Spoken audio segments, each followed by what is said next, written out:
Сәлем достар! Тікелей эфир дегеніміз сан мыңдаған мәліметтерді тап сол мезетте халыққа жеткізу. Тікелей эфирдің түсірілімі уақытында ешқандай мәтінді өзгертуге, сонымен қатар түсірілімге монтаж қоса алмайсыз. Бұл сәт кез келген журналистке өте қиын түсуі мүмкін. Түсірілім сәтінде әлде қандай бір қиындықтар немесе күлкілі сәттер туындауы мүмкін. Сіздермен факт арнасы бүгінгі видеомызда тікелей эфирде болған күлкілі сәттермен сіздермен бөлісетін боламыз. Ал кеттік достар.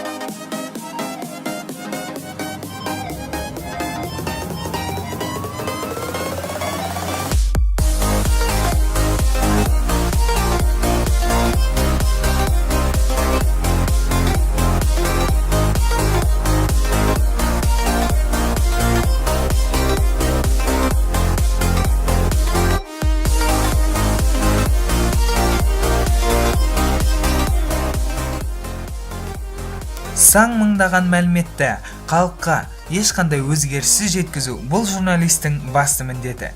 Жұмыс барысында тілшілер отқа да, суға да түсіп, түсірілім уақытында әртүрлі қызыққа толы күлкілі сәттер мен оқиғаларды кезіктіре алады. Сондай бір қызық оқиғаға тоқталатын болсақ, Италияның репортері қаланың ортасынан тікелей эфир түсіріліміне шыққан уақытта артынан қызық үшін қолына үленген шар ұстаған бір жігіт қолындағы бананмен тікелей эфир жүргізіп отқан журналистке кедергі жасап тиісе бастайды.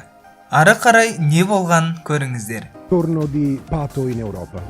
Pato sembra aver raggiunto un accordo con la società per una cifra intorno ai 30.000 pound a settimana. Voi sapete che qui in Inghilterra i giocatori vengono pagati a settimana e appunto si trasferirà alla fine delle visite mediche.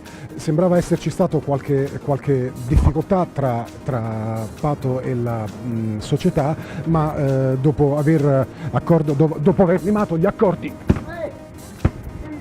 Сонымен қатар әртүрлі ауа райы да тікелей эфир түсірілімін бұзатыны анық. Сондай бір қызық оқиға қол шатырмен тұрған Үндістан репортерін толқын бір жуындырып алады. ഇവിടുത്തെ വീടുകൾ കടലെടുത്തിട്ട് ദിവസങ്ങൾ പിന്നിടുന്നു. തലചായ്ക്കാനിടവുമില്ല, ആഹാരവുമില്ല. അന്തരിതരാണെങ്കിൽ തിരിഞ്ഞു നോക്കിയിട്ടുമില്ല. Осындай ақпараттарға сүйенетін болсақ, қол шатыр көптеген журналистерге өзінің көп кедергісін тигізген сондай қызықты оқиғаларды тамашалаймыз. גם אם לא יודו בזה, יודעים שהם do use extra caution. Of course, there goes the umbrella.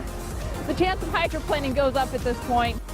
Сонымен қатар тікелей эфир барысында көптеген қауіпті сәттер кездеседі. Сондай бір оқиғаға тоқталатын болсақ, қол шатыр ұстаған Қытай журналистінің қол шатырына күтпеген сәттен найзағай түседі. Құдайдың қалауымен журналистке ештеңке болмайды.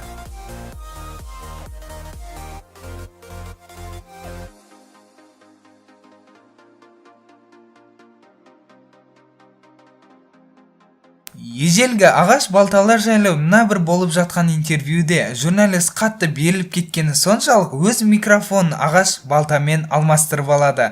Сонымен өз қателігін байқаған журналист тоқтамай күле бастайды.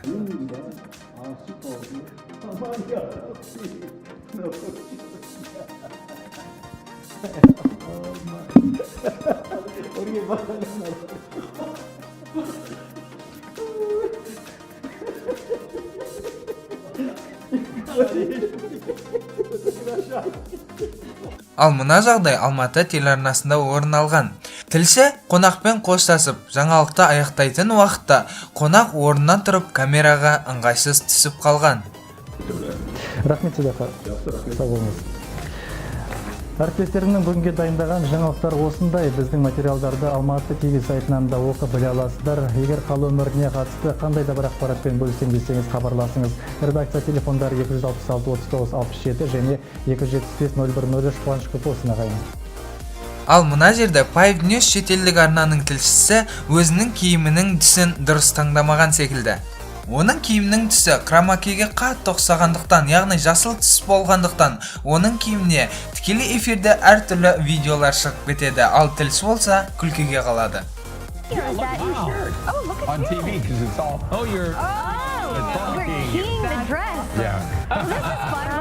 we got? What else we got? We got the freeway. Yeah, that's some entertainment news right there. Hollywood. Hollywood. Oh, Шетелдік ауа райы бағдарламасында кенеттен мысық шыға келеді. En general debe continuar así en las próximas horas, horario de la madrugada. Temperaturas actuales en 63 Homestead, 62 Hialeah, 65 Miami. Gran parte de nuestra zona con temperaturas algo frías a esta hora. Ал мына жерде мысық тіпті үстелдің үстіне шығып, онымен қоймай, жүргізушінің ыдысынан су ішеді.